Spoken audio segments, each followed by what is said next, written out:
All right, what's up, everybody? Welcome to Sherdog.com. You are here in the trenches. This is our live chat. This is episode 7, if I'm not mistaken. So, introduce myself. I'm Anthony Walker. Find me on Twitter at Ant Walker MMA. Of course, once again, I said we, I said us, I said those inclusive pronouns, and here we are to the incredible, the freshly cut Jason Burgos. Look at it. Like, show him that cut. That is flattering. Incredible. The haircut's incredible. I know. Look at that. Look at that. You know, I'm just trying to raise up the sex appeal of the trenches. You know what I mean? Just trying to take it to another level. I think that's a little bit too much sexy for them. Like, I don't think like me, just me and myself. And then you roll up in here with the fresh cut and whatnot. This is a little bit too much for them to handle. Like, they came here for mixed martial arts. They didn't come in here to see models. Why not? Why not? You know, I guess it helps the appeal, but you know, models and just debonair gentlemen. I don't think they're quite ready for that. But what's going on with you? I mean, you're via satellite these days. What's happening here? I'm actually at home now, so my travel plans changed a lot. Yeah, so I had to take care of some family stuff, so I had to take off for a couple days, leave the greater Los Angeles area. I actually just got back in town a couple of hours ago. Just ran up in the house, set up everything, knocked some shit over along the way, and had to rush. And that's why the YouTube link went up so late. That's why I pretty much forgot to send you the show link. So, so I was sitting there. I was like, man, what Jason gonna jump on this joint? I was like, oh shit, I didn't send him the link. So that was my fault. Apologize for the late start, everybody. But that's what it is. And I guess we should get started because you are, Captain Credential does it again. This man is going to be in Madison Square Garden, like Captain Credential. This guy's is a legend, man. What are you doing out there in Madison Square Garden? Well, I mean, there's this opening act like of UFC 230, but then, I'm going on after. It's a one-man show, the journalist diaries, but there's this other thing that's going on too that I'm going to go see, I guess. I mean, I'm bored, Yeah, you just might as well just go ahead and, do your job and whatnot. Yeah. Daniel Cormier, I've heard of him. I mean, he's supposed to be a big deal. I don't know. It's like the Popeyes Championship going on this weekend. Yeah, something like that. I don't know. I mean, I'm not guaranteed to go. I mean, I just might stay home. I'll just stay in. No, man, that's it. So what's your credential look like? Do you have floor access? I haven't gotten anything updated from the original confirmation, so I'm going to assume I should be there. I haven't seen anything else, but then again, it's still a few days to go. I'm more day to go before then, but I would imagine so. I mean, I don't know if like the demand is as crazy as what you have with 229 and stuff like that. So I'm gonna hope, I'm gonna assume, but I'm pumped. I mean, it's gonna be a long day because I'm actually doing double duty, and I'm actually going to a wedding first, which is interesting. So I'm going to be doing a lot of driving around all over the city, then going to a wedding, and then leaving the wedding, and then going to UFC 230, then staying at 230.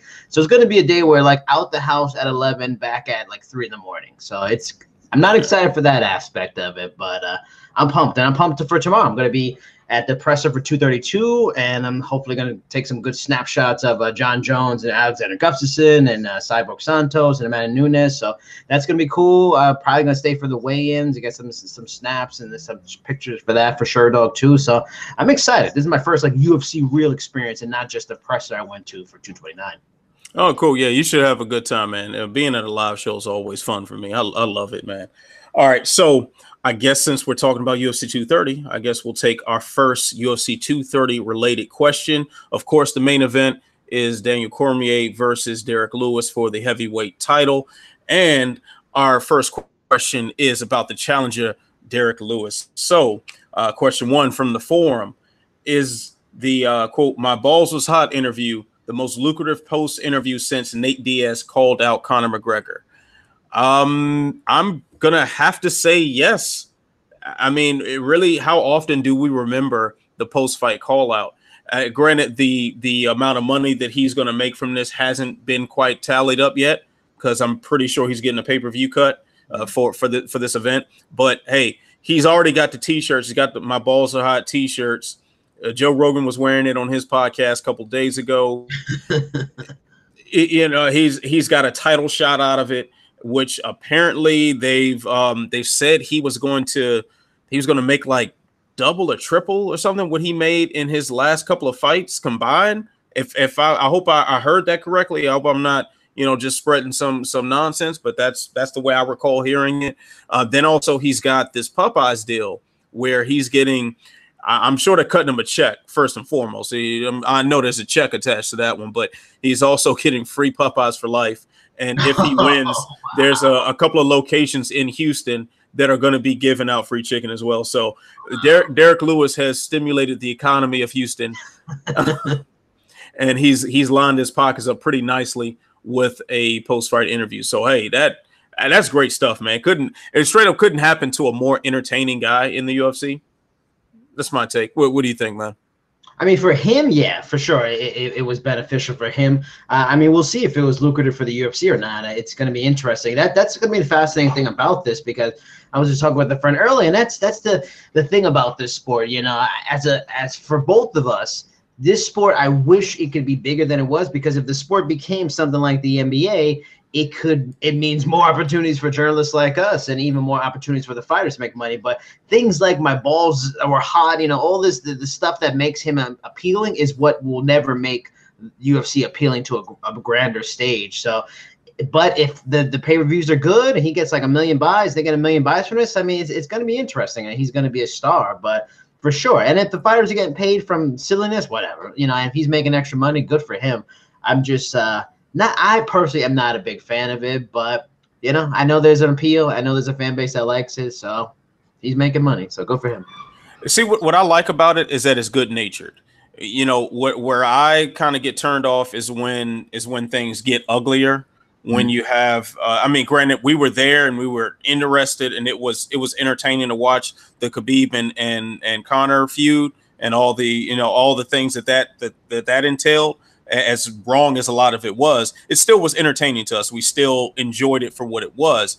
But there is a refreshing thing to have these two guys fighting one another who are extremely dangerous at what they do, yet there's no real heat behind it. It's no real trash talk. It's no hatred behind it.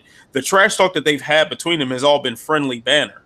It's all been stuff that's pretty lighthearted, because at the end of the day, they both looking at it. Hey, this is an athletic contest, and that's all it is. However, I get what you're saying about that being a turnoff to a lot of people, but the people that this turns off, for the most part, were not going to be fans of mixed martial arts anyway. This, at the end of the day, no matter how respectful they are, no matter how much they are as gentlemen to one another, or how much of a martial arts thing this is, and honor and Bushido and all that stuff, straight up and down, these are people beating the hell out of each other. They strip to where they're pretty much naked and jump in a cage, and they beat each other half to death. So that's only going to appeal to a certain amount of people, no matter what. Even if you have these moments, these flashes in time where Ronda Rousey's on the card, so now all these little girls in their judo and jiu-jitsu gis are showing up to the event because they want to be like her. Or you have, the pure savagery and ugliness of the crowds for Woodley versus Covington. Like you're gonna have these flashes of attraction from these fringe groups, or I guess fringe to combat sports groups. But at the end of the day, it's only going to appeal to people who like fighting. So I don't think we really can have our sport kind of bound by some of these rules, because these things just don't apply. I mean, I know I wrote it in an article recently about sports being a metaphor for combat. And that's pretty much all it is. It's all about taking over territory. It's all about imposing your will on your opponent, or or the opposite team, or whatever. It all has some sort of warfare connotation. But when you take that metaphor out and these guys are just fighting, that's that unfiltered look at what appeals to us in sports is going to scare off a whole lot of people, a whole lot of them. And if you can't get down with my balls is hot, you don't think that's funny? I question your sense of humor. Or, but all right, so let me throw this up. Yeah, of course. And without a doubt, he's funny, and I get his appeal. But what if like this? Because there was a time that, I mean, because MMA won't be soccer. and it won't probably be the NFL. But there was a time in this country, boxing was the number one sport. I know, different time, different era in the world, but fighting was the number one thing. And little kids and their father could watch a boxing fight on TV, and it's not a bad thing. To me, I really feel like if the UFC was the PFL, and the PFL system of, instead of selling the fights sell themselves, because you just got the best in the world. They're all going to fight each other in a league in a season, and then the best man will win. I think that would appeal, and it'd be less trash talk, because in the end, the system is how it is. Everybody will either fight in a season or in the playoffs, and everything will happen. There's no, oh, I deserve a title shot. Oh, I feel like if the UFC had that format, a lot of the nonsense would be cut away. McGregor wouldn't have to sell a fight and wouldn't be the biggest star unless he beat everybody. And I feel like if it was a league, you can throw big advertisements and big ass sponsorships onto that kind of stuff, and it'd be really interesting. So on that level, I feel like the MMA could be bigger than it is right now. And like those kind of things, McGregor, the John Jones scandals, the Diaz brothers on a level. I know people like them, but in a way, I feel like they hold the sport back in a way. And from the bigger growth it could be, especially because in the end, you're going to make the money from the casuals, and you got to get the casuals. That's what WWE does. And that's like, I wish, it's just hopeful they can. Yeah, it would be nice. It definitely would be nice, especially where we stand, since we draw a paycheck off of covering the sport. And for the fighters, of course, because more eyeballs means more money for everyone involved. And that's a given. It's just no matter what, even if we get more people, there will be a limitation to it. There is a cutoff point.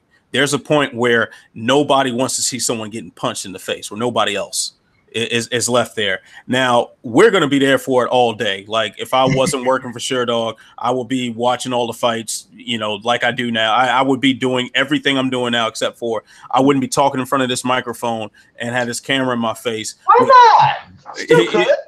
I could, but who would give a shit? Like, I would just be some guy. For the trashing. I mean, come on. The trashing is happening right now. It's a real thing. But yeah, so actually, this will take us into our second question, which is actually a question that I did answer on the Ask Ant column. But of course, this was a few weeks ago. So let's go ahead and revisit this since this one came up again. From Final Conflict 2005, Black Beast with a quick turnaround, good or bad? DC disrespected that Popeye's chicken. I don't think it's bad for him, because, for a guy that kind of gets, we all question how good a shape he's in anyway, with the comments that he's only working like 30 minutes a day in training. It's probably better off for him not to go out of camp and get fat and get lazy. And then, because who knows how much of his camp is just him losing the weight and getting back into the shape he needs to be. So I think it's a great thing. I think we may get the best version of Derek Lewis we can get at this point, considering his back things. What I'm going to throw out there? I'm going to throw out the question of Daniel Cormier. And this, I'm going to give you a little tidbit. I talked to Lance Palmer from the PFL, who's in the finals for the featherweight division a couple hours ago. And we were talking about his original fight, Andre Harrison. And, he beat him in the rematch in the PFL semifinals for the playoffs, but he fought him for the World Series of Fighting title. He said that his hand was broken in that fight. And in that fight, he, didn't perform as well. And even Andre Harrison, when interviewed, kind of dismissed the idea of Palmer beating him because of how well he did the first time. Yet Palmer dominated him the second time. And he said he couldn't grapple the same because of his broken hand. Not to mention, of course, the striking, which brings us Dan Cormier and his hand. If he can grapple Derek Lewis because that hand, then maybe it's good. It's like 80% now, and he throws a strike in that fight and it breaks, or it's worse. That's troubling, because I would be saddened as a big fan of his if he lost his title because he took this fight on short notice with an injury that he really should have done. Because if he has to get into a standing striking fight with Derek Lewis, most of the round he'll win, but he may get caught with that shot that Derek Lewis has gotten everybody with, and he may lose. And that would be a shame for the champ, best in the world, to lose because he came in compromised anyway. And I think that's something that fans should really think about. Yeah, I mean, that is a tremendous risk it's been talked about, but as we've gotten closer to the fight, people seem to be forgetting. Cormier was just at 229 fight week talking about his hand was bothering him. Also Derek Lewis is coming in with some hand issues as well. He was back for his post-fight scrum in the media room for 229, and talking about that. He said right before he went out, he dislocated a finger or something. And his hand was definitely swollen, and he was favoring it and everything. So both of these guys are not coming in their optimal shape. But I think that is a more dangerous thing for Cormier, because if, like you said, if he breaks his hand, if his hand completely shatters in there, and he has had hand issues in the past. He broke his hand against Josh Barnett, I believe. I think he broke it in another UFC fight. Off the top of my head, I want to say Frank Mir, but don't quote me on that one. So he's broken his hand several times throughout his career and in the gym and whatnot. So that is a huge risk, very big risk. And let's go back. Let's rewind the clock. UFC 115. I'm so used to saying 2 something. UFC 115, I believe that was Liddell versus Franklin. On the undercard, or I think it was the co-main, was Crow Cop versus Pat Barry. And if you remember, Pat Barry broke both of his hands and broke his foot in the second round, I think it was. Yeah. So when Crow Cop, who was never the submission specialist, he tried to, got in a rear naked choke that technically was wrong in some aspects, was not a very good choke. Pat Barry still tapped because his hands were broken and he couldn't fight the grip. So you get basic little things like that can throw the fight completely off. If Cormier goes in for that takedown, and he can't gable grip, behind Lewis's kneecaps or behind the small of his back or something. He can't get that gable grip, and that's compromised. And Lewis is a very, very strong guy as well. Yeah, if that technique is not right, and Lewis is able to use his strength, it could be a bad night. So I'll just take this back to our poll on the forum page for the questions for this live chat. Where was who's gonna win, DC or Derek Lewis? Last I saw, we had 75% for Cormier and 25% for Lewis. Makes total sense. Yeah. If you're betting, bet on Daniel Cormier, but keep in mind it better be a $20 or something you don't mind if it just floats away. Because when you come into a fight like this compromise against someone who is this one-shot kill dangerous. This is a different sort of dangerous. This is not the sort of dangerous where, like Diaz dangerous, where you're going to get it peppered with shots. You're going to get peppered with shots and worn down and gradually broken down. And then you find yourself backed against the fence and you can't do anything and you just get swarmed on. This is, you are winning. You are Alexander Volkov and you are beating the ever-loving shit out of Derek Lewis, and you're landing body kicks at will, your face kicks at will, jabs, and this, you're doing everything right. And then 10 to 15 seconds before that final bell rings, you get a right hand from hell that ends your night. Do you want to put your money on that? That's all I'm saying. It's a tough question. I mean, and it's just for the large, because people can go, oh, well, he fought Frank Mir, or he fought Josh Barnett. Those are large men, but they don't have Derek Lewis. Like you just said, one punch power. They don't have. He fought Roy Nelson, but Roy Nelson is a different kind of thing. For as big as Derek Lewis is and questionable as athleticism in terms of his cardio, because the cardio affects him, he's an athletic guy. This guy throws like switch kicks and shit. It's crazy.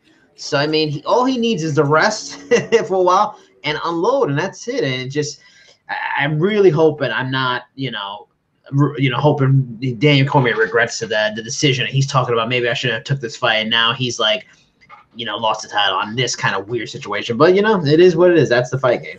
And you know what? To make it even worse too is that now with Jones and Alexander Gustafsson fighting at 232 for what will be the vacant light heavyweight title, there is the possibility that he is losing both belts. Yeah. And more so than the belts, because damn the belts. I mean, UFC belts are starting to mean next to nothing the way the trajectory has gone. But the most important thing for Daniel Cormier right now is that Brock Lesnar payday. Yeah. As silly of a match as that is from a competitive standpoint, everybody and their mother's lining up for that pay-per-view because it's Brock Lesnar. Now, Daniel Cormier, more so than pretty much anyone else in MMA history, deserves that big payday. He straight up deserves it for a man who's had his, such a stellar career marred by the actions of someone else. that has had his legacy questioned. What an appropriate way for him to go out is to just smash the greatest pay-per-view star next to Conor McGregor in the organization's history and have this huge payday, and to do that as a champion. That is fantastic if he can do that. But you're putting all of that on the line against Derek Lewis on Saturday night. So take that for what it is. I'm staying so far away from a betting booth on this one. It's just not even funny. Like, it's just, yeah. This is the sort of thing the MMA gods laugh at. The MMA gods are saying, you know what? Y'all want that smoke? Let me give you that smoke. That's what they do. And you nailed it with the Cormier and Brock Lesnar, because he will lose the opportunity. I mean, it's not going to be, oh, well, they'll still do the fight anyway. No, the selling of Brock is that he's fighting for the title. I mean, even on WWE TV, you know, his manager, Paul Heyman, when he's like doing promos for him, he's saying he's, you know, trying to be a double champion. Like, he's going to try to go for a title in WWE and then go try out for a title in UFC. So the way they're selling is, they're going to shoot their gun with Brock Lesnar one more time, and they want to make the most of it. And you got to throw a title on the line. So, you know, if he loses, it's going to be Derek Lewis versus Brock Lesnar. That's what's going to happen. It'll be a shame if he misses out on that big payday, like you said, because he took this risk that in the end, but it would be fitting, wouldn't it? He's out to get that big payday against Brock Lesnar, but serendipity brings that, takes away the opportunity because he took a risk for a big payday. Because he's made it clear he took this fight because it was an offer he couldn't refuse money-wise. That would be rough if he misses out on a bigger payday because he wanted the quick cash. Now, it's yeah, the level of irony is amazing. I mean, this is straight up the sort of thing that makes this sport. These are the chances that you don't see taken in the NBA, or like this. These things just don't happen in any other sport. They definitely don't happen in boxing. You don't line up people that dangerous when you got big paydays up ahead. The way it can happen in mixed martial arts, it just doesn't happen anywhere else. So we'll take that. I mean, we're kind of going in this direction already, but why not? We'll answer this question from Darknet. Are we going to see a 265-pound Texas boy fly this weekend, or what? I say, you first, man, because I've been running my mouth.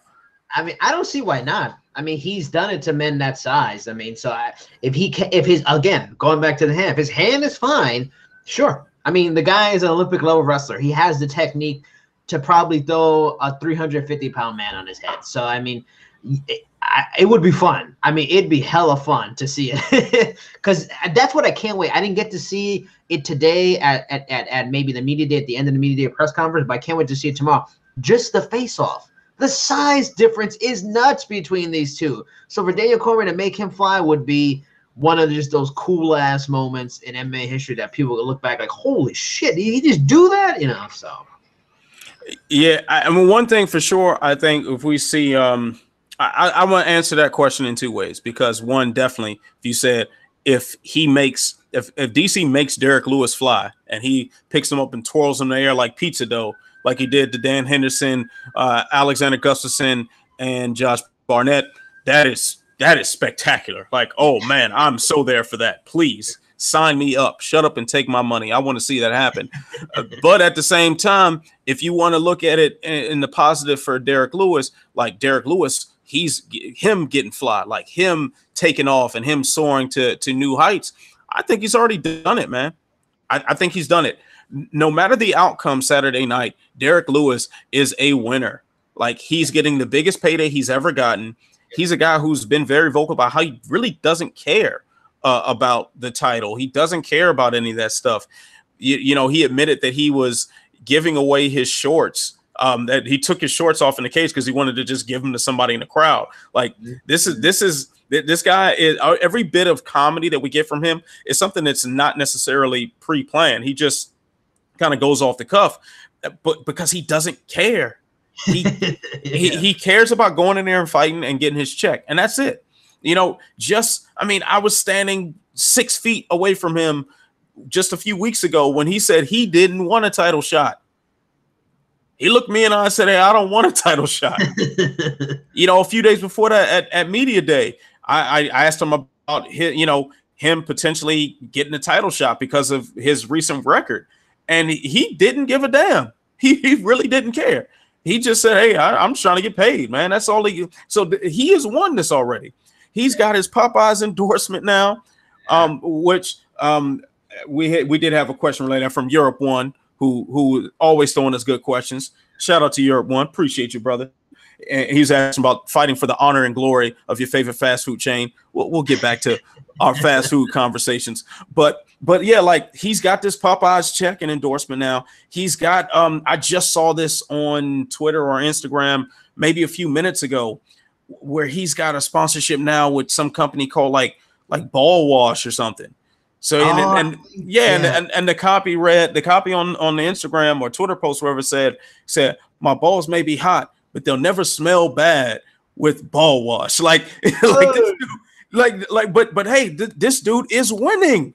Yeah. This guy is winning. Like I guarantee you, when this man was doing 3 years in prison, you know, he wasn't picturing his life turning out like this. He was not. This dude has won the game. Like, Derek Lewis, you are the champion at life at this point for this, regardless of what happens Saturday. If he beats Daniel Cormier on Saturday, that's just the icing on the cake. Then that just means, hey, he's got more big paydays, and the spotlight is going to be on him brighter. And then he'll say something else about his balls, and we'll buy the T-shirt again.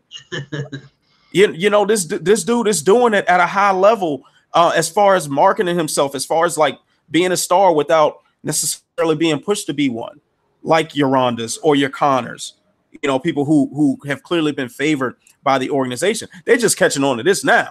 Yeah. You know, for people who have been following Derek Lewis for some time now, could have told you this guy had it in him. I remember writing an article. I guess it was last year. It was around when he had the he was supposed to fight Verdum, and he got pulled out of the fight with his back spasms like the day of. So my article leading up to that event was saying, hey, UFC needs to wake up and start marketing this guy. This guy's a star. You know, he was just saving people's lives, and Hurricane Harvey in Houston, he was literally saving people's lives. Hey, maybe put a camera on this guy. He says a lot of cool things. Put a camera on this man. Get a mic in front of his face. You might get something good out of it. You know, I remember they had, after he beat Travis Brown, and he had another very memorable post-fight speech where he was like, where Ronda Rousey fine ass at, and he was, you know, mocking Travis Brown for having his domestic violence allegations on him. You know, on the UFC YouTube page, they cut that out when they showed his post-fight speech. They cut all that. They cut the good stuff out. They kept the part where he was like, I got kicked in the body. It made me feel like I had to boo-boo. They kept that. But but they took out when he's calling Ronda Rousey fine and where she had the most memorable, funny part about it, they cut out, you know, probably for, you know, because they didn't want to offend Ronda, but they have dropped the ball on this guy before. And this situation is forcing them to pick it up. Derek Lewis has already won. All right, so let's see. Do we have? I know I there was another question, and I skipped past it because I'm so trash on a little scroll here on my phone. All right, here we go. So this is a question from Twitter. Who you got for the other fights at MSG? Weidman or Jacare, Brunson or Adesanya? Who's going first? You go ahead and take this one. I gotta tell you, man, Weidman and Jacare, I've been dying for like 4 years. Like when Weidman was champion, I was hoping Jacare would get a title shot.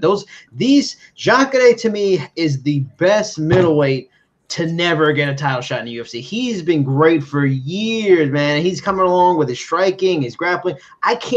I hope that fight goes to the ground because I want to see the grappling exchanges because they both have like a power jiu-jitsu kind of style. They're both, you know, Weidman's just not a wrestler. He's fantastic jiu-jitsu, and Jacare is not just a jiu-jitsu guy. The guy's strong as hell and a phenomenal athlete. So they just have these perfectly mixed styles. Their striking is pretty. It's so even. I'm dying to see who wins because honestly, the man who wins probably should get a title shot.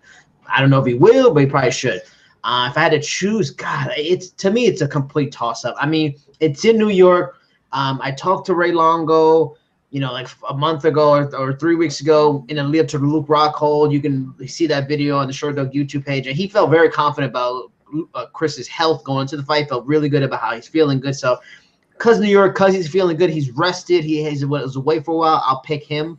And Adesanya, Brunson, Adesanya. Just because, I mean, Brunson is odd because he can wrestle. I mean, he wrestled Yoel Romero.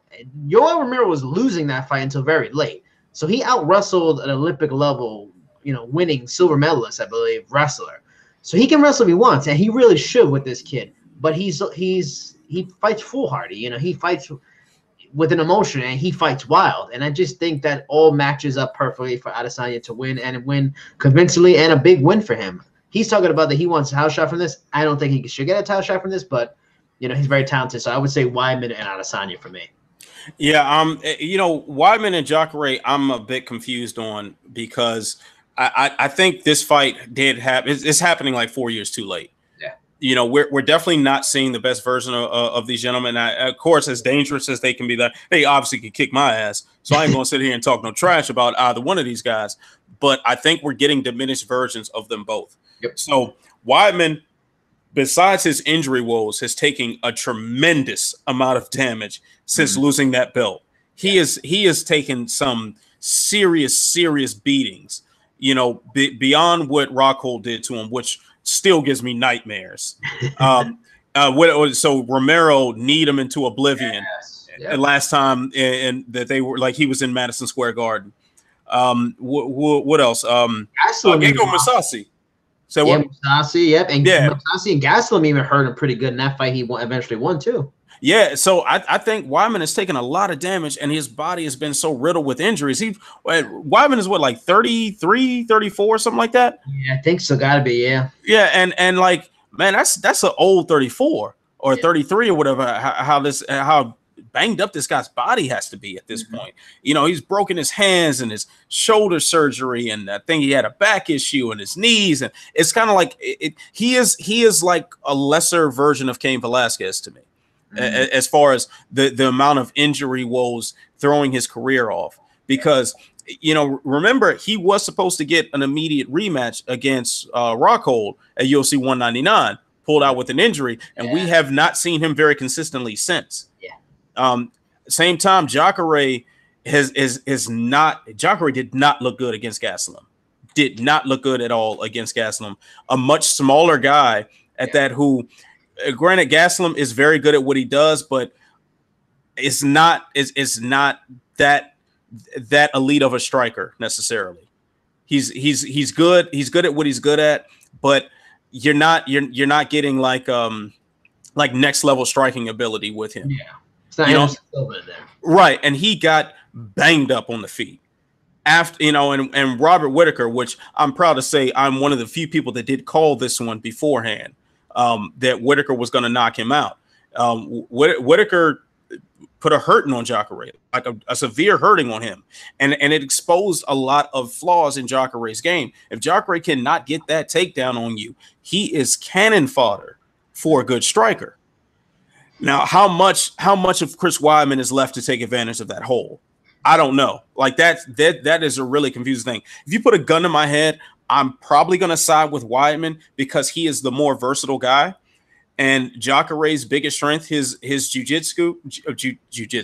What the hell is wrong with me? Jiu-jitsu is, Weidman is damn good at that too. So I want to see what that fight looks like on the floor, just like you. I think we got to see that. We have to see that. If that fight ends without them really getting into some grappling exchanges, we have been cheated. And I demand a refund. As far as Adesanya and Brunson, I got to go with you on Adesanya. I mean, while I don't think Adesanya is quite ready for the elite at middleweight, I don't think he gets in there with some of the top tier guys at middleweight and comes out on the right side of it as of yet. But I think Brunson is tailor-made for Adesanya to tee off on him, man, because like you said, Brunson just doesn't really strategy just goes out the window with that man. Yes, that Whittaker fight, I'll never forget. Like these lunging crazy, I was like, what is going on? Like he does weird things like that. He's so talented and so good, and he just can't put it together. It's frustrating. Yeah, it's really bizarre. Like you see, he's a supremely gifted athlete. When he is using clinical striking, he's actually pretty damn good at it. He's clearly an elite wrestler, but when he just gets riled up, which he is riled up for this one, I guarantee you that. At the press conference to formally announce this fight, they were there was the presser that was right before 227, and those guys were ready to fight each other on the stage that day. There's a legit hatred between them. How it started, I don't know, but I do know this, and I'm not sure if I saw this on social media or if another media member showed this to me on their phone or whatever, but they got into it at a bar the night before that press conference. Jeez. They were at a bar in downtown LA, just happened to cross paths, and there was some static.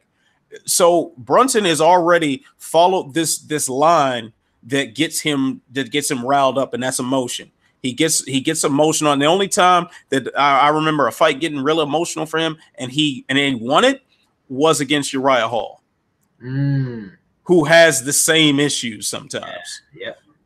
So I think Brunson's going to come in there with his chin wide up in the air like he did against Whitaker, and he's going to charge at him head first. And Adesanya, while he will not be able to stop those takedowns if they come from Brunson, but Brunson ain't going to be thinking about that. I think Brunson's going to be trying to knock his head off, and Adesanya is going to stand back, pop, pop, pop, and that'll be it, man. I don't see it going any other way, simply because Brunson does make these mental errors. Yeah, but what do I know? I'm just some clown, man, with an Aquaman t-shirt on. What do I know? Aquaman. Oh. I like the cuss orange. I'm more of a Namor kind of guy, I gotta say. I don't have any Namor shirts. I'll get one though. I don't have any Namor stuff. Are you gonna see Aquaman? I'm still. Of course, I'm gonna see Aquaman. Like, I haven't seen Venom yet. Somebody hit me up too. Somebody hit me up on Facebook, and I just saw the message. I don't really pay attention to my Facebook Messenger. Somebody asked me, "I know you saw Venom. It had to have been good." Like, no, I haven't seen it yet. I don't know. Like, for the people, I trust their opinion. Like, it's like, I mean, I know fans and the fans are like, the critics killed it. It's just like, and Venom with no Spider-Man, it's like a Lois Lane movie and Superman's not in it. It just doesn't make any sense. Yeah, it's like, who cares? Who cares about Venom without Spider-Man? Yeah, and it's making a ton of money. So even though if it may be a questionable movie, there's gonna be more of them. Yeah, whatever. All right, so we'll answer a couple questions about the last event in Moncton, which until last week we didn't know was a place that existed. Yes. So question 6. This is actually from Jordan Breen's article. So Anthony Smith is pretty good, but is he any good? I mean, Jay's point of calling him Robbie Lawler. I mean, I wasn't on board with it, but it does really make a lot of sense. I still, because he, at points in that fight, he was losing, and Daniel Cormier and his media stuff this week made a great point about his energy levels, and that's weird for a guy that's going up in weight. That to have that cardio question. I mean, who knows? Maybe he had an injury or something like that, whatever. But I still feel like he's gonna go in there with the elites and he'll lose. Like Volkan is good, but we even talked about last week. We weren't quite sure if Volkan was the manifestation of perfect circumstances or legit, and he looked good in there. He was winning the fight times, and then he ended up losing. But I don't know. I really don't know. I still feel he's not a legit top 5, but I think the best thing about him is he's further proof. If you're going to change weight classes, you're better off going up and getting success than going down. There's some few chances, some guys that still can go down and do it, but we're seeing so many examples of guys going up. Cerrone, Dos Anjos. I mean, we're seeing it with we're gonna see what Joanna does at Whitaker. Yeah, Whitaker. I mean, we see it all the time, like people going up. Gastelum. How come I forget? Yeah. We done mentioned half these guys on the show earlier. Now we can't think of the damn names, so we need to recall it. It's proof. Go up, don't go down. He's another example. Go up, don't go down. And that's what I like about his story. Yeah, I mean, that's definitely the biggest takeaway from his story is the weight classes, that you don't have to kill yourself in the sauna or on the scale to be successful in mixed martial arts. And I think that's a very important lesson that a lot of fighters should be taking heed to. Now, when you saw that face-off between him and Volkan Ozdemir, and you would tell me Anthony Smith was the one who used to make middleweight consistently, that is insane. So, I couldn't believe it either. So, like having a context on this situation, you know, I met Volkan Ozdemir at 214, and that is a really, really big guy. That is a really big guy. So when I'm picturing someone bigger than him fighting a weight class under, it just doesn't make sense. Like that's scary to think about. But as far as is Anthony Smith any good? Of course he's good. He's very good. He is one of the top guys at 205 pounds, obviously, beating Volkan Ozdemir, who previously had only lost to Daniel Cormier, and I think he had one loss early in his career before he was in the UFC. I don't recall to who, but you know, in the UFC, he's only lost to Daniel Cormier up until last Saturday. So obviously, Anthony Smith is pretty damn good. However, that may not be enough. Yeah. Excuse me, man. I just belched like, man, that's crazy. I'm wild. All right, but you know what? I'm gonna segue that into our next question because this is kind of the direction I wanted to go in here. From Arkridge, he says, "Do you think Anthony Smith has done enough to earn a title shot?" The general consensus is yes, but let's hold our fucking horses. And he said, "Fucking, that's cool."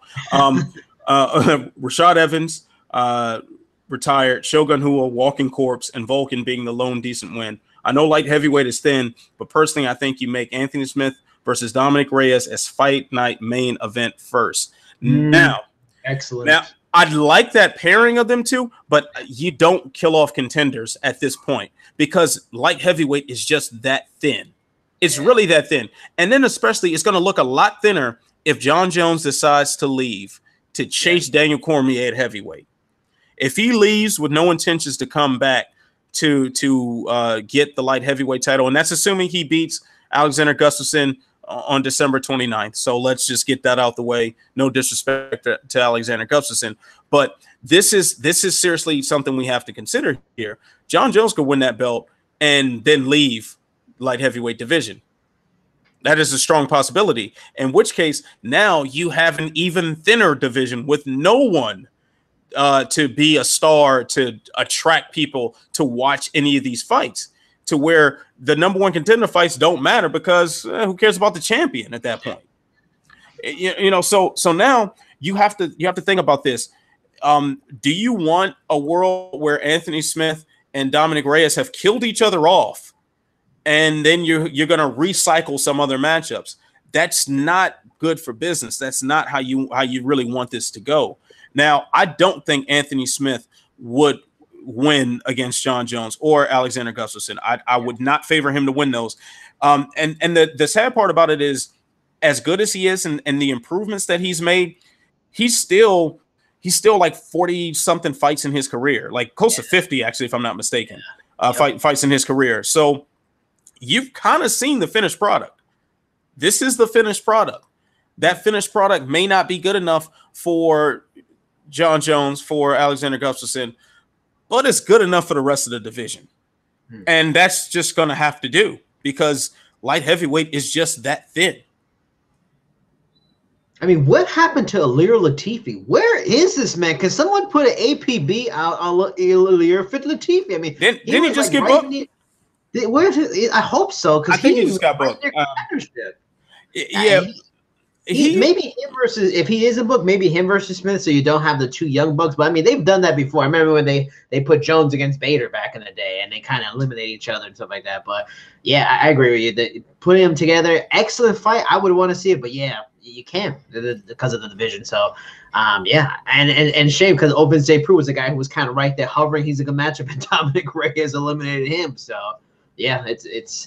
I could see them giving him a title shot. I really could, just because he's the hot thing right now, despite the ratings being for that fight.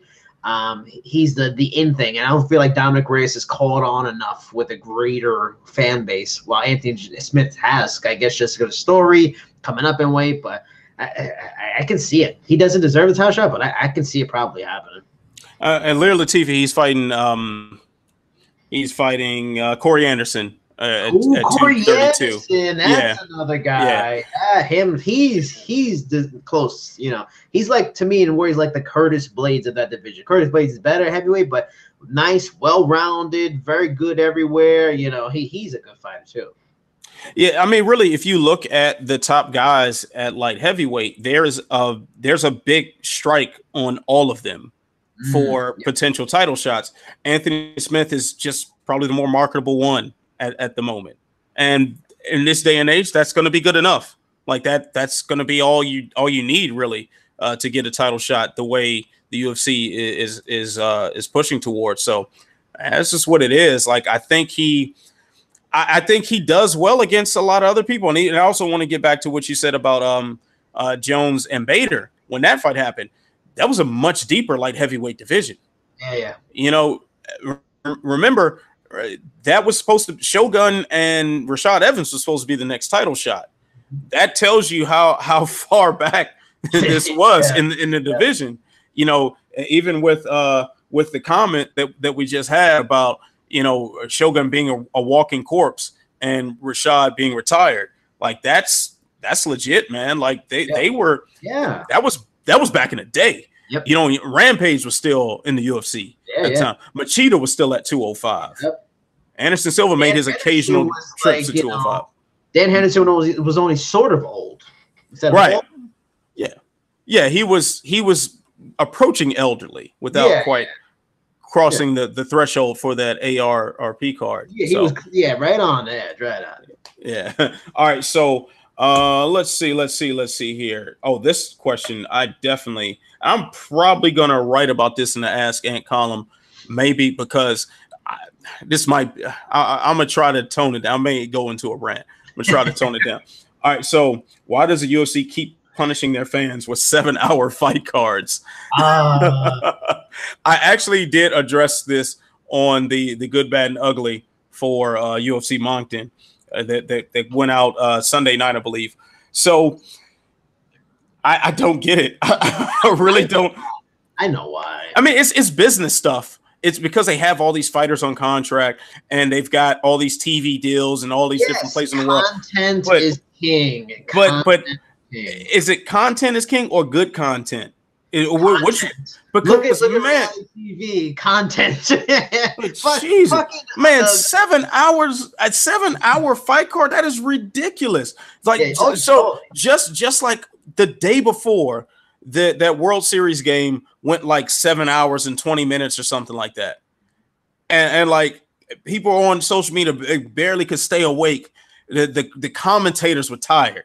They were tired of talking about the damn thing. You know, the players were tired. Everybody was tired and just wanted the game to be over. So the homie Dave Doyle, who's from Boston, was at that game, and he was on Facebook talking about how it was like everybody was so damn tired when the game was over. Nobody gave him shit about wearing Red Sox gear at Dodger Stadium. Like they were that tired. So this is a regular Saturday night for an MMA fan. 7 hours is ridiculous. And that's one thing if it's 7 hours of stuff we want to see, but it ain't 7 hours worth of stuff we want to see. At least not every damn Saturday. See, the thing is, like, that's if you're willing to sit and watch that 7 hours. I, for one, I'm not. I can't. That's what. Thank God we live in an age of DVR. You DVR the prelims, you DVR the main card, you watch the main card, you catch the prelims tomorrow. Give yourself a breather because, yeah, it is too much. And like I was joking with a writer at the Bellator 207 post fight, like I can't even watch other sports and I can't even get all the MMA I want to see because this is so much. But you know what I'm used to because as a WWE fan, WWE is full on with content is king. They do a 3-hour Raw on Mondays. They do a 2-hour SmackDown. They do an hour of NXT on the network. Then if you have a pay-per-view, pay-per-views can vary from 3 to 4, maybe even 5 hours now. And then it's a post-fight, and it's a kickoff show. So they're throwing out tons of content, and UFC is the same thing because in the end, it's all about the money. If there was no money in it, they wouldn't do it? Because they still got to pay production people. They got to pay TV people. They got to pay security, all this stuff. You know, it's because the Fight Pass, they're making money. The prelims, bunch of advertising they can sell on FS1 or FS1. That's their contract, so they have to fulfill a bunch of hours. You know, in the end, they don't care about the people in the arena, and I feel bad for them. They really already don't. they got their money. Yeah. They could leave, or they could show up at the prelims. The second one, they could miss a fight pass. It's on them. They care about the people at home that could change the channel, can DVR. You know, that's what it's for. And they're trying to get all that content for advertising. It's the money. The money dictates all this stuff. That's why the NFL has games on Monday, Sunday, Thursday, Saturday. You know, they have a network. It's content. They're throwing shit all over the place at you to make money. Yeah, it's just, you know what, and we understand the business aspect of it. Like, that's, you know, it's understandable. That's what they're doing, and of course, it's at the end of the day, it's a business. They're there to make money. But damn, it's torture. Damn. But then also, I think another thing that is pretty important is that there is setting a precedent for not caring. Yeah. You know, like, how many times now do you, like, if we weren't doing this for a living, if this, you know, if mixed martial arts journalism was not in our job descriptions, how many Saturday nights would you sacrifice to watch every single thing, to watch everything, and be one of those people who's loyal and it's really adding to the bottom line?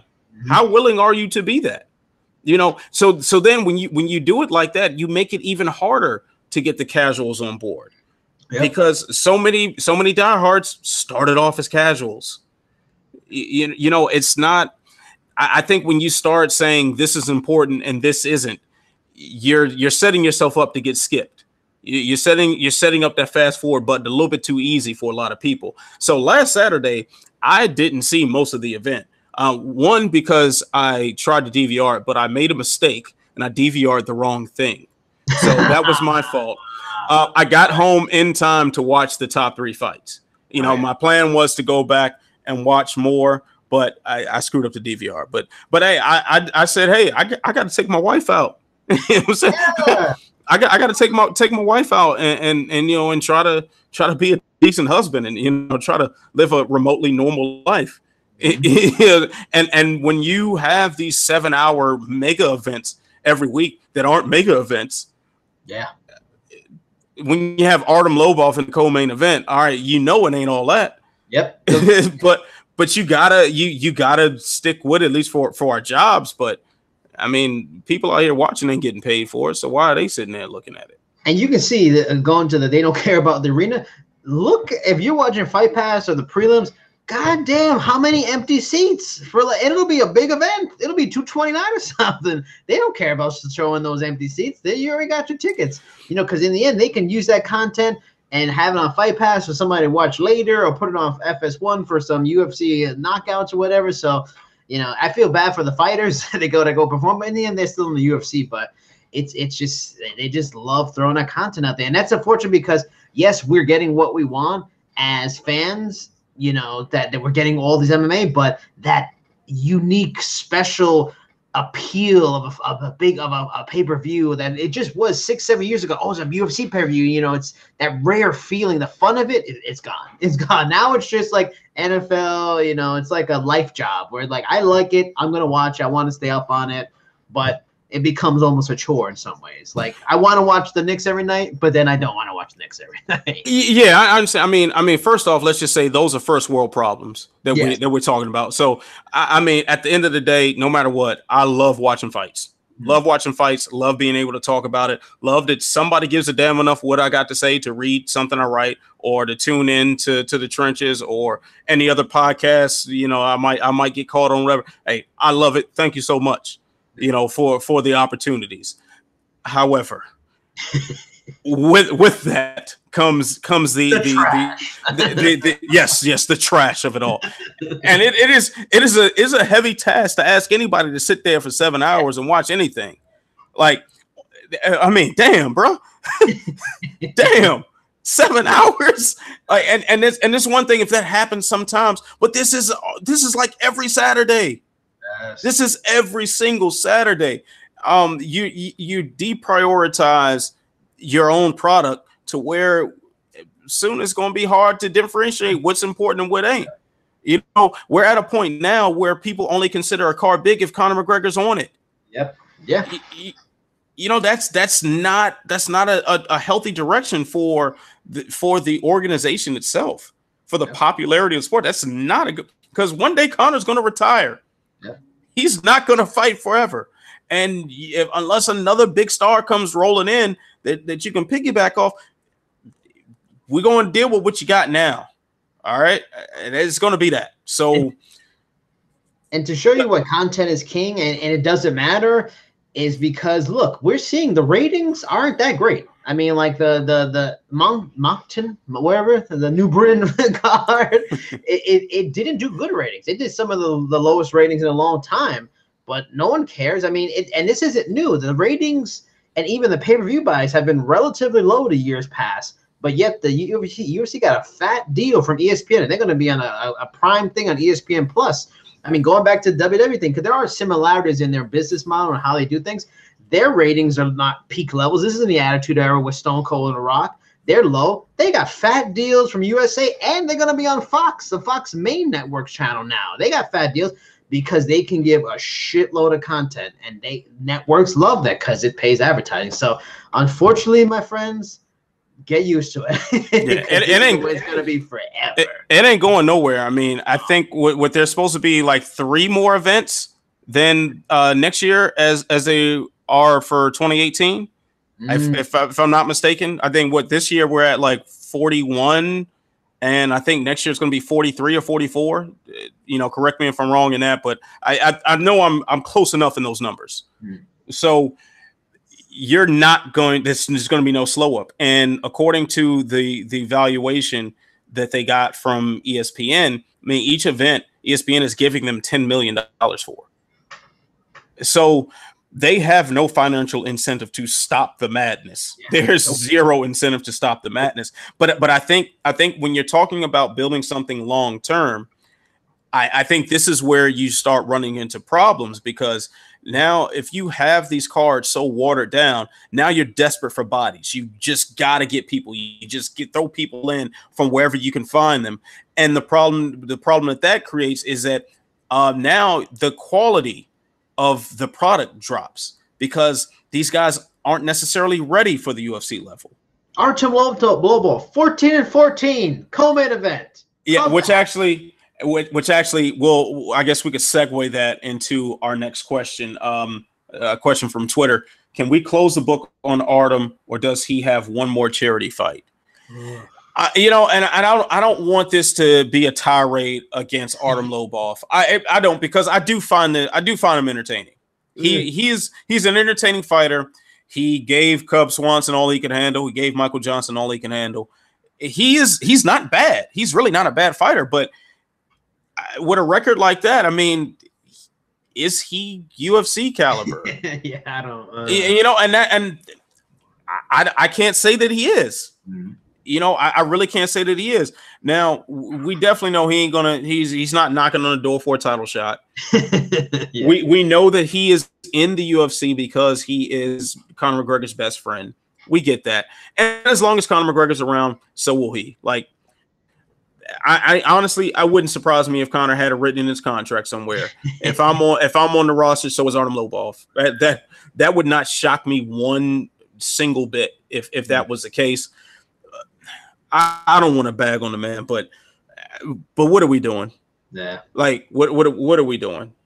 He is not a UFC level fighter, at least the way we think of it. But now when you have these bloated events, 13 fights on the card that last 36 days, and you got one of those fights going at least about 72 of them for every week in the year. However wrong that math is, y'all get the idea. Like there's a UFC fight going nonstop, so you're going to need the Artem Lobovs of the world. You're going to need those people to fill in those roster slots. And I think that's where the problem is, where the product itself starts declining, where it starts getting watered down. And the thing is, a lot of people don't know the difference between good mixed martial arts and bad mixed martial arts. They really don't. They have no idea what they're watching. For the casuals, at least, they have no clue what they're watching. So now you're giving them this confused product, and this is going to define their expectations of the sport. And I don't know. Maybe I'm just rambling on about a bunch of nonsense, but I think there is a big problem when you're talking about creating something that's going to have long-term value, long-term viewership, and a long-term fan base. If the NFL were to disrupt athletic integrity for ratings, for to promote certain teams or players that were more exciting or whatever, the product would have changed. Would you have the loyal fan bases that you do now in the long run? You got to ask yourself some of these questions. Like what are we creating long term? And I think that's not what's being discussed at the Endeavor offices right now. They're thinking quick return on investment.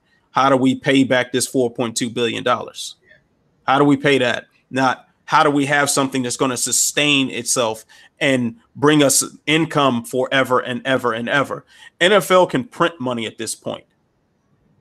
Will the UFC get to that point? At this rate, I don't know. But things like this make you question that. And I just realized the lighting in this room makes my orange shirt look like I'm not wearing a shirt. That's very interesting. I was like, wow. Like I was like, am I wearing a shirt? And then I looked and like, all right. We're bringing the sexy back, baby. We're bringing the sexy. Hey, it never left. All right. But on the low ball thing, it's two things. One, this is just one of the drawbacks of the growth of the sport outside of UFC, because now you have a lot of fighters and good fighters in the PFLs of the world and the Bellators and ACBs and stuff like that. So the UFC doesn't have most of the best guys, like 80%, 90% of the best guys like they used to. So you're gonna have lesser guys that are gonna make it onto the roster. They're trying to get exciting guys, and he's viewed as an exciting fighter. And then the other thing is, like you were talking about, long-term planning on an event-to-event basis and a roster basis. They're not long-term planning for sure. It's let's get someone in here who can move the needle, so to speak, who can draw interest, who might be exciting, and make somebody come back. Their long-term interest is in TV, like their long-term term planning is in TV deals and expansion. And you see, and even Bellator is doing it too. They're about what country can we get into next, because then we can sell them content. We can sell them fight passes, or we can be on their network and then make a network deal there. Let's make a network deal in India. Let's make a network deal in China. That's their long-term plan, so they can establish this empire across the globe of MMA and just make content all across the board. That's another reason why content, you're selling to all across the world too. So those days of long-term planning and merit-based fights and setting people up to eventually meet and those kind of things, it's out the window now. They just want to make money per event and then grow further out than they are at the moment. Yeah, and I think one thing that the UFC needs to keep in mind here, like things are looking good. They got the ESPN deal with that $10 million per event valuation, and that's fantastic for them. That is an influx of money, and with being a product on ESPN comes the extra exposure that you get on SportsCenter, that you get during the NFL games and pretty much any prime content on the entire Disney conglomerate. The UFC is going to benefit from. So don't be surprised if Avengers 4 comes out and Israel Adesanya is a Wakanda warrior or something like that. Don't be surprised when some of these things happen, because these are some of the benefits to working so closely with ESPN. But if the product ain't what people want to see and that deal runs out, then you got a big question mark. Now what? And granted, it's the ink is just drying on that deal, so nobody's thinking about when this is over with. But when it is over with, if these ratings stay the way they have been and there's no real growth, man, don't think ESPN won't drop the UFC like a hot potato. Don't think they won't just drop it on the floor and let it break. All right.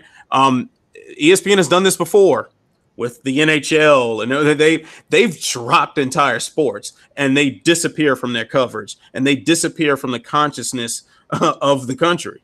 When ESPN does this, Also, let's also keep in mind too that these networks have their own agendas. DAZN and ESPN have their own agendas. Their agenda is to build up their platforms. And sometimes in television, you take something and use that to build up, and then once you get to a certain point, you drop it for something better. So keep that in mind. Let's look no further to how Fox built itself up.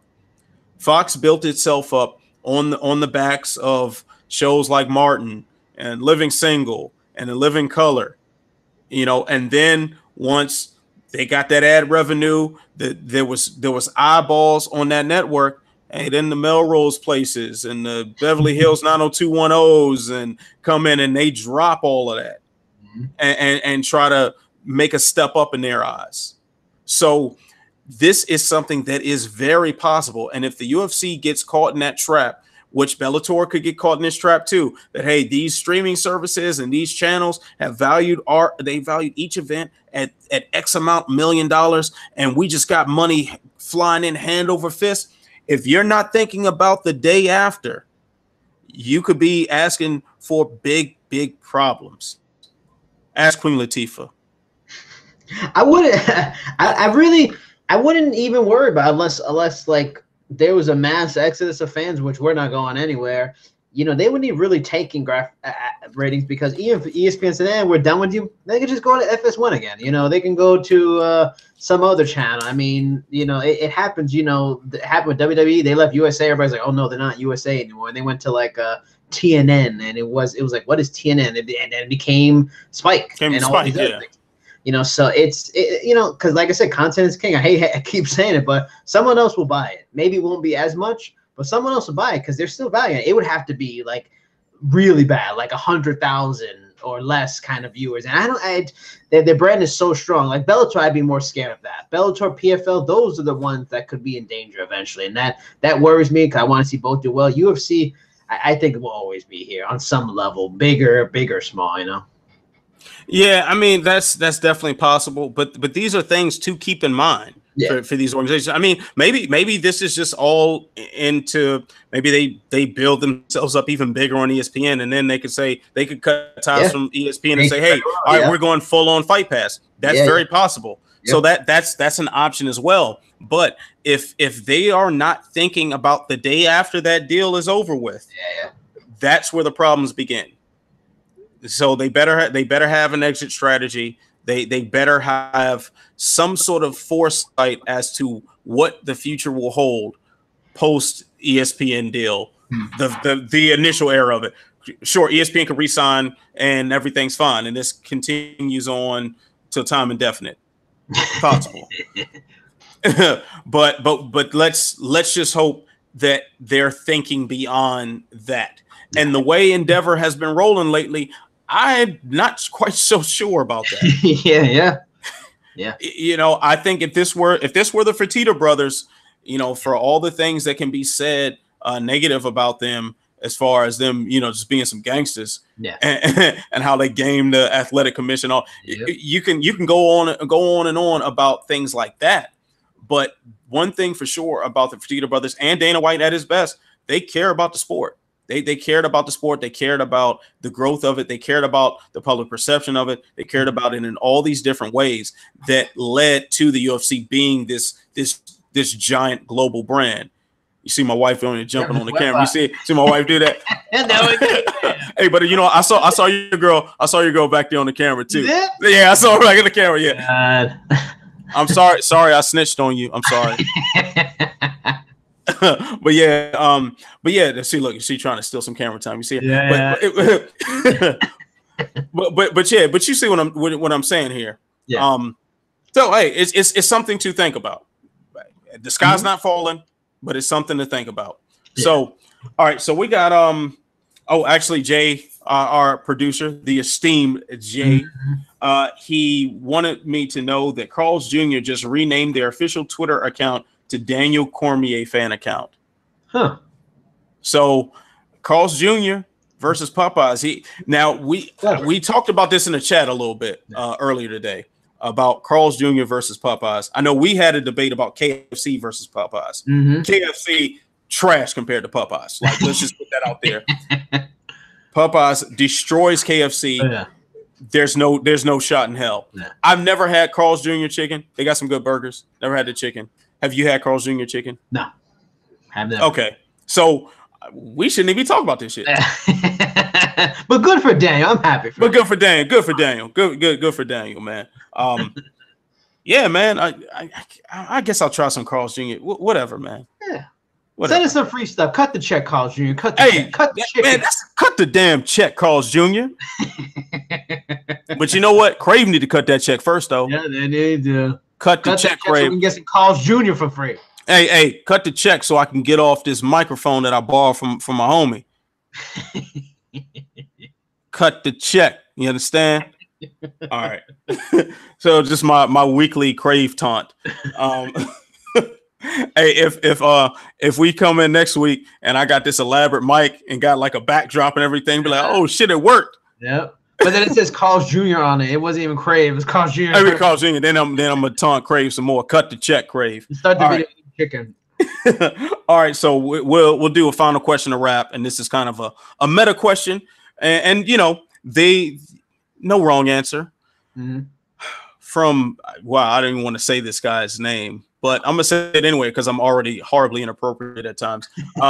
My Johnson 9. Oh, well, nice. Yeah. I mean, it's good. It's my Johnson 9 instead of my Johnson 2. You know. So I mean, confidence. Yeah. Who is your favorite MMA fighter of all time? You can go first. I want to hear you. Who you got? All right, and this is one from left field, and this is one a guy that we have mentioned already today. Rashad Evans is my all-time favorite MMA fighter. So good choice. Yeah, like I think Rashad at his best was so grossly underrated. And I think, you know, interesting because, you know, I'm a big supporter of Tyron Woodley and a lot of what he's done. Yeah. And I see Rashad Evans as like the precursor to Tyron Woodley. Yeah. Rashad Evans was kind of that same sort of guy, like black guy who did not hide that, who was proud of it, spoke his mind about a lot of things. Didn't have a problem taunting or, you know, playing the mind games and all that, and people labeling him arrogant and people labeling him as cocky, and he needed to be grateful and needed to be humble and all that sort of things that get labeled upon black athletes. So of course, me, you know, my normal social and political stances, whatever. This is actually not why I became a fan of Rashad Evans. I became a fan of Rashad Evans watching him on The Ultimate Fighter and him being the smallest guy in the house and beating everybody that stood in front of him and winning the finals against the biggest guy in the house, Brad Imes. And that was so incredible to me. And this was a guy who was grossly outsized at heavyweight. Actually was outsized at light heavyweight. And he was small there too. Yeah, and he became a champion. Won tough at heavyweight, became a champion at light heavyweight. Had one of the more underrated careers, and I think deserves a Hall of Fame consideration in the future. Oh yeah. I personally used to love his impressions of his mom. I used to love. Oh yeah, those are funny. If it was for me, it's between three guys. One is aforementioned is Daniel Cormier. I've watched Daniel Cormier since like his second fight. Like I saw all of his Strikeforce fights. I saw his one like King in the Cage. He went away for Strikeforce. They let him go fight there. King paying him back. I think it was King in the Cage. Maybe Cage Warriors, one of them. I mean, I've seen all of his fights. I just love the guy. I'm loving that fans are finally loving him and stopping the fucking nonsense hate on this guy. This guy's an all-time great. But it's him, GSP. Love GSP too. He was one of those guys that people would boo or complain. I'd love to watch him perform. I mean, just world-class, just one of the greats, if not the best of ever. And the other one is close with like a three-way tie, Dan Henderson. Who doesn't like the H-bomb? Who doesn't like?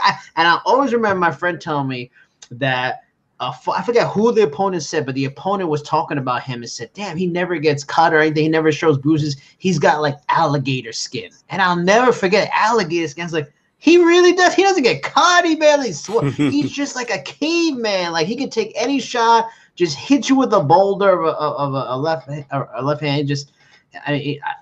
Dan Henderson. I love Dan Henderson. Unbelievable. Yeah, hard not to side with Dan Henderson. Dan Henderson is definitely an OG in the game, and how are you not entertained by? Now I know earlier in his career he was known as Decision Dan. He Yes. wasn't the most exciting of fighters, but that dude definitely closed out his career with a bang.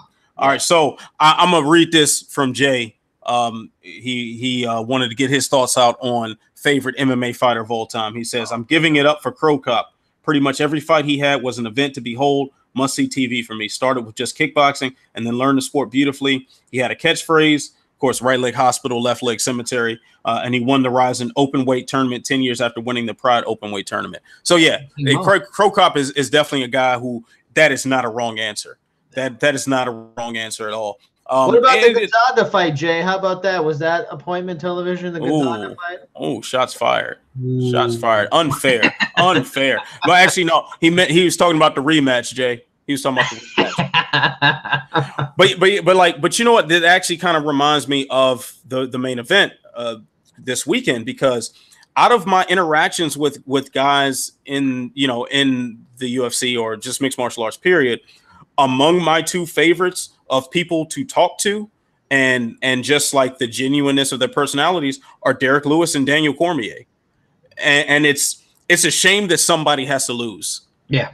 It's a shame that either one, Derek Lewis gets tossed around like pizza dough, thrown to the ground and choked out, or Daniel Cormier gets knocked into oblivion and loses what would be the biggest payday of his career. Yeah. Like that's really a shame that one of those guys has to lose. Mm-hmm. So that is what it is. I mean, but like we said earlier, these are guys who are, they're keeping it friendly. They're keeping it respectful. And after having such an ugly build up to 229 and the foolishness that followed, it's good to just turn that volume down on the bullshit and just watch some fights.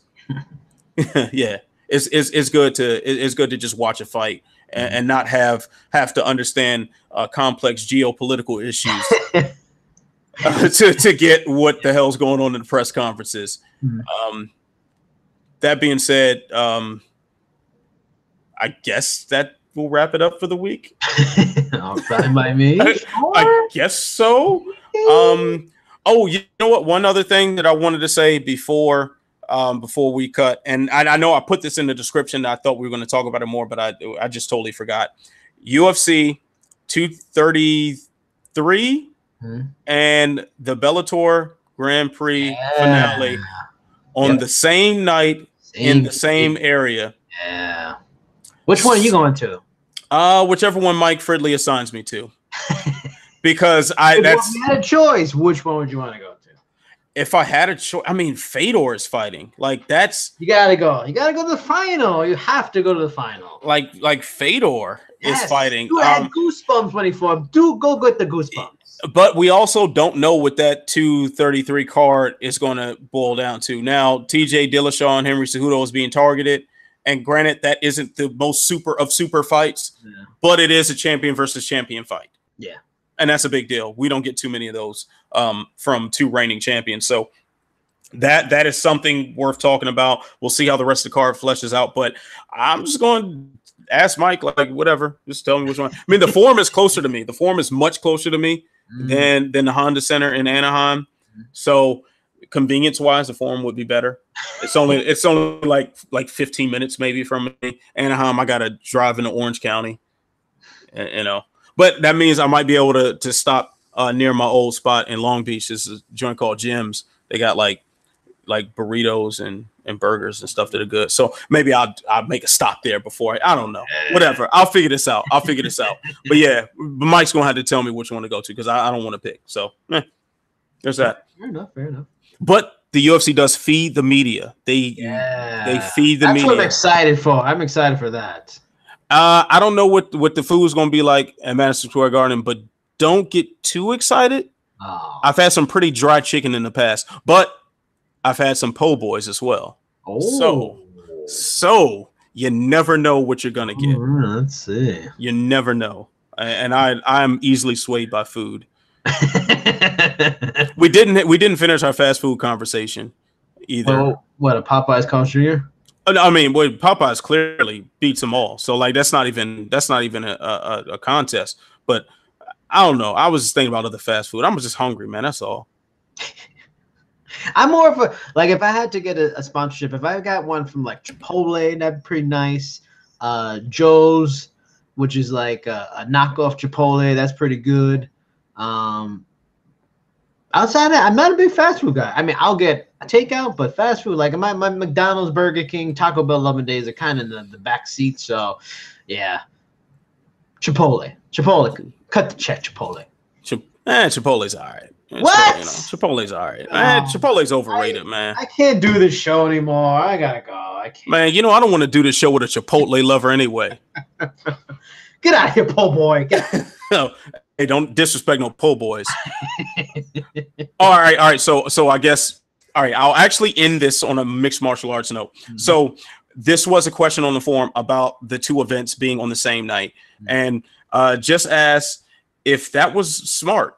This is said if the UFC is going head to head with the Bellator heavyweight tourney final with Fedor versus Bader in January with their first pay-per-view in the ESPN era. I didn't realize this was a pay-per-view, so I didn't read the article.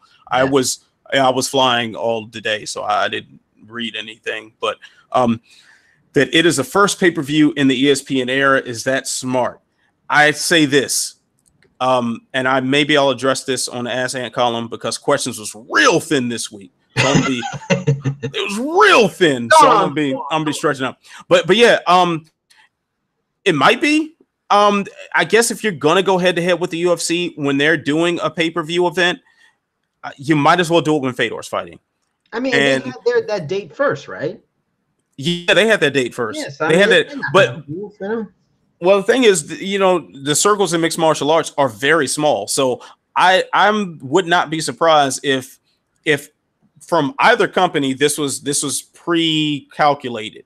Now I think if the UFC really wanted to stick it to Bellator, they would have a better main event than TJ versus Cejudo, because this, as entertaining as that fight could be and as great as an athletic contest as it may be, that's not necessarily one that's going to get casual fans jumping up. Yeah, I don't know if Cejudo moves the needle enough. I mean, it's good that they're both California guys, so that has that connection. But I don't know if on a greater stage, Cejudo's a guy everybody's clamoring to see yet. Right, exactly. So I think if you had a John Jones main event, which obviously won't be happening because he's fighting, just like a month before. If you had some bigger star in the main event, that's how you stick it to Bellator. If they took that event first, if they took that date first. Now, if Bellator picked that date and that location, knowing that the UFC was planning something in Anaheim, then it would make sense for them to put Fedor against the lighter weight classes in the UFC. That would make sense. If you're going to win against the UFC pay-per-view versus pay-per-view, that's probably your best bet to pull it off. May not work though. I mean, we'll see how both cards shape up. So it's still very, very early on. We could have like a welterweight Grand Prix fight on this card as well. Yeah. You throw MVP on there or Paul Daly or something. Somebody that can, generate some eyeballs. Might change the game a bit. McDonald's pitch on that would be great. Yeah, you can. There are ways that they can draw more luster off the UFC if they want, and the UFC definitely has a deep enough roster to do the same against that heavyweight Grand Prix finale. So I'll see which one I'm at. I don't know. Whatever. Embarrassment of riches. You'll be lucky either way. Yeah, I'll live. I'll find some way to manage being at either a live Bellator fight involving Fedor Emelianenko or at a live super fight in the UFC. My life is so troubled. Tough stuff. Yeah, but I guess that'll wrap it up because, man, I've been running my damn mouth for a minute. So, all right. So, Jason, tell the people what you got coming up. Tell them how to find you. I mean, keep it locked to Sherdog. Hopefully, I'll have a bunch of pictures for the next couple of days, Friday and Saturday events. But I have a story with Josh Copeland, who is in the PFL heavyweight finals coming up soon. I'm just finishing that up. Hopefully, submit that. He was very very fun to talk to, and just giving that side of a fighter who didn't make a lot of money, and how even making $50,000 extra in the quarterfinals was a big deal. But he has a chance to make $1 million. Talking to a blue chip prospect, and Erin Blanchfield, got an article coming up about that. She's an Invicta. She's going to fight on the November 16th card. She won the EBI when the Eddie Bravo Invitational when she was 18 last year. You know, she's an up-and-coming prospect. And then also, like I mentioned, talked to Lance Palmer, who's in the featherweight finals of the PFL. So got some PFL stuff coming up, and then probably some Bellator stuff coming up after that. Hopefully going to talk to Pitbull in next week. So keep locked to Sherdog for those stories. Nice. All right, so I've got my good, bad, and ugly column after UFC 230 coming up.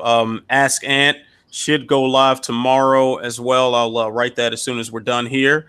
And I got a Prospect Watch article coming as well. I actually was meant to have it live this week, but family issues jumped in the way of that. So it's going to be out within the next several days about Anthony Romero, who's fighting at King of the Cage on November 10th.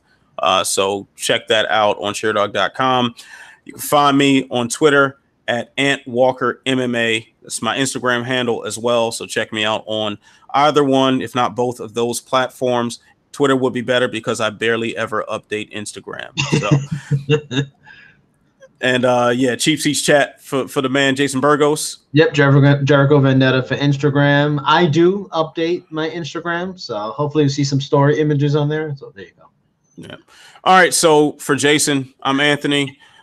This is the Sherdog.com live chat, also known as The Trenches. Stay tuned. Stay sexy. Peace.